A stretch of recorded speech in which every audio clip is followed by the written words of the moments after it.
तो आज हम लोग पढ़ने वाले हैं निबिड़ संकुलन में।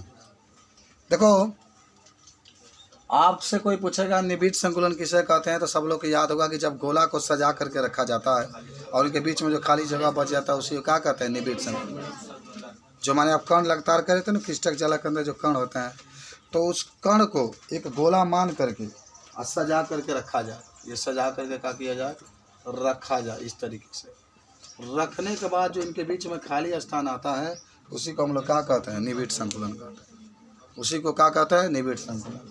तो जो गोला होता है, गोला को सजा करके रखा जाए और रखने के बाद जो गोला के बीच में खाली स्थान बचता है, बनता है, उसको हम लोग क्या कहते हैं, निबिड़ संकुलन कहते हैं।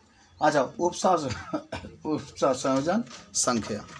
आपसे कोई पूछे तो बता सकते हैं। एक गोला अपने पास वाले जितने गोले को स्पर्श करता है उसे क्या कहते हैं, उपसंयोजन संख्या कहते हैं। एक गोला अपने पास वाले गोले को जितने गोले का स्पर्श करता है उसको उपसंयोजन संख्या कहते हैं। जैसे ये गोला ले लो, अगर कहता है कि एक बीमा में जो रखा गया ये गोला ले लो, ये कितने गोलों का स्पर्श किया, 2, तो इसकी उपसंयोजन संख्या कितनी होगी, 2, क्योंकि ये अपने पास वाले 2 गोले को क्या कर रहा, स्पर्श कर रहा। अच्छा, एक होता है एक विमीय निबिड़ संकुलन। जब गोला को एक ही पंक्ति में रखा जाए, जब गोला को एक ही पंक्ति में क्या किया जाए, रखा जाए, जैसे रखा गया है, तब इनके बीच में जो खाली स्थान बनता है इसकी, तो इसी को हम लोग कहते हैं एक विमा में निबिड़ संकुलन। और इसकी उपसंयोजन संख्या कितनी होती है, 2 होती है। ये काहे कह रहे हो, 2 होगी ना, एक गोला अपने पास वाले 2 गोले का स्पर्श करता है। अच्छा, द्विविमा में निबिड़ संकुलन। द्विविमा में निबिड़ संकुलन। अब गोला को 2 विमा में रखा जाएगा। गोला कितने विमा में, 2। मान लो एक एक्स अक्ष है तो एक वाई अक्ष, या एक वाई अक्ष है तो एक जेड अक्ष, या एक जेड अक्ष है तो एक एक्स अक्ष। तब जो खाली स्थान बचता है उसको हम लोग क्या कहते हैं, द्विविमा में निबिड़ संकुलन। इस तरीके से देखो, मैं थोड़ा सा चित्र बना के इसको समझाता हूँ कि एक तो ये गोला आपने रख दिया इस तरीके से, एक के ऊपर एक दूसरा गोला रख दिया आपने इस तरीके से, ठीक है, फिर आपका रख दिया इस तरीके से, तो यह भी आपका द्विविमीय निबिड़ संकुलन है, ठीक है। और फिर एक और आपको मैं थोड़ा सा एक अलग चित्र देता हूँ। मान लीजिए एक्स अक्ष है, ये वाई अक्ष, एक और आपका फिर गोला का आपने सजा के इस तरीके से रख दिया। आप तो पूरा सीख करके आप जाइए। मैं उम्मीद करता हूँ कि आपके पेपर, लेकिन नकल करके मत लिखिएगा ये बाबू, सब मेहनत डांट से, कोई फ़ायदा उससे है नहीं पेपर से, लेकिन आप जितना अपना मन से लिखेंगे वो आपके लिए अच्छा रहेगा, ठीक है। समझ रहे हैं बात को, हाँ। और रख सकते हैं इस तरीके से इसको, ये वाला हिस्सा, ठीक है।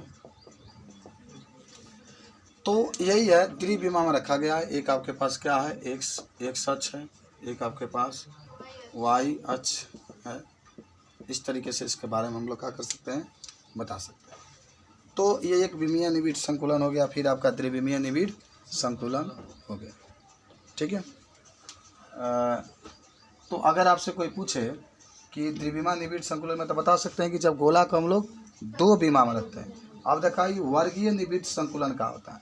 सुनो, जब एक गोला के पार्श्व क्रम में दूसरा रखे, पार्श्व क्रम के मतलब एकदम साइड पर एक गोला, जैसे कलम रख दिया ठीक इसके किनारे रखें, इसे रखा गया कि जब एक गोले के पार्श्व में दूसरा गोला इस प्रकार रखें कि सबका केंद्र एक ही समान हो। अब इसका केंद्र, इसका केंद्र, इसका केंद्र, इस सबका केंद्र एक ही जगह क्या हो रहा है, मिल रहा है, इसी को हम लोग कहते हैं। अब मिल तो गया, लेकिन आप इसमें क्या करेंगे, एक गोला लेंगे तो देखेंगे 4 गोला इससे स्पर्श कर रहे हैं ना। इसके चारों गोले के जब केंद्र को आप मिलाएंगे तो एक वर्ग बनेगा।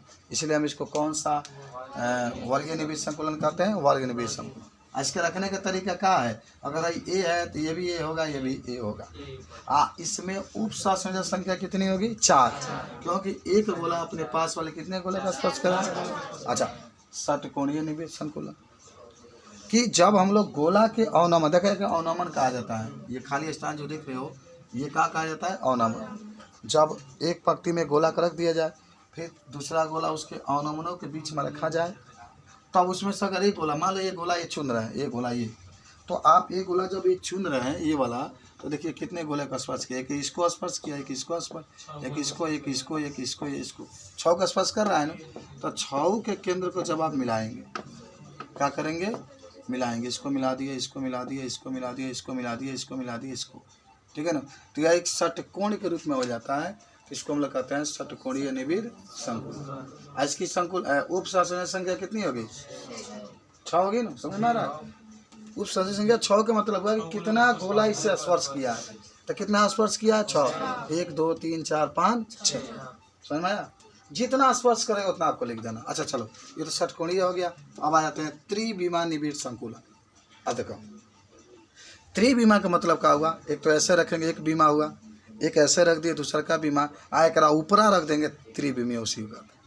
खाली अगर सीधा ऐसे रख रहे थे तो उसके एक विमा निबिड़ संकुलन, और जब ऐसे रख करके ऐसे भी रख रहे थे तो त्रिविमा निबिड़ संकुलन। अब ऐसे भी सजा कर रखिए और ऐसे भी रखिए, इसके ऊपर भी एक रख दीजिए, तो इसी को हम लोग कहते हैं त्रिविमा निबिड़। देखो एगो एक्स अक्ष, एगो वाई अक्ष, और जब ऊपरा रखा जाए तो का हो जाए जेड अक्ष, तीनों अक्ष आ गया। एक पहले दुइयो का होता एक्स वाई तो त्रिविमा, और पहले एक होता एक्स तो एक विमा। अब त्रिविमा निबिड़ संकुलन में आप जाने गए होंगे कि उसके ऊपर माने एक, देखा हाई करा के एक परत कहा जाए, एक परत कहा जाता है ना, ऐसा ही एक परत हो गया है। देखो खाली एगो ईंटा अगर लाइन से गिनते हो तो एक पंक्ति होगी, फिर इसके ऊपर देखो, इसके ऊपर देखो, अभी एक परत हो गया, ईंटा के ऊपर ईंटा रख दिया। तो इसमें देखो तीनों बीमा है, ईंटा में तीनों बीमा पाया जाता है। ये लंबाई हो गया और अंदर वाला चौड़ाई हो गया, अंदर वाला क्या हो गया? चौड़ाई, और ऊपर वाला जो नापोगे ये क्या हो जाएगा? ऊंचाई। इसी को त्रिविमा निबिड़ संकुलन। अब चतुष्फलकीय रिक्तिका किसे कहते हैं? कि 4 गोले को एक विशेष क्रम में सजा करके रखते हैं। 4 गोले को एक विशेष क्रम में सजा कर क्या करते हैं? रखते हैं। तो जो हमें रिक्तिका प्राप्त होती है उसी को क्या कहते हैं? चतुष्फलकीय रिक्तिका। देखो मैं एक चित्र बनाकर आपको समझा रहा हूँ। यहाँ पर एक ये गोला है, एक ये गोला है, एक ये गोला है, तीनों गोला हो गए। और चौथा गोला जो होगा इसके ठीक ऊपर रखा जाएगा, इस तरीके से ये रख दिया।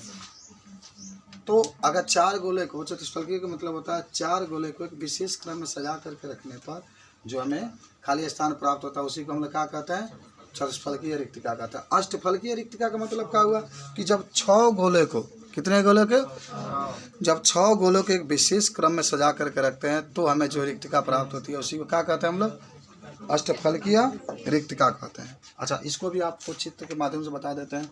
एक ये गोला, एक ये गोला, एक ये गोला, 3 गोला होगा, विशेष क्रम में रखना है। तो अब एक गोला यहाँ पर रख लीजिए, अब एक गोला इसमें यहाँ पर रख लीजिए, और एक गोला इसमें यहाँ पर रख लीजिए। तो इस प्रकार से गोले को रखते हैं विशेष क्रम में, तो जो रिक्तिका प्राप्त होती है उसको हम लोग कहते हैं अष्टफलकीय रिक्तिका। कोई दिक्कत हुआ? नहीं होना चाहिए। अब आइए आगे हम लोग बढ़ते हैं। फटाफट आप लोग सीट खुद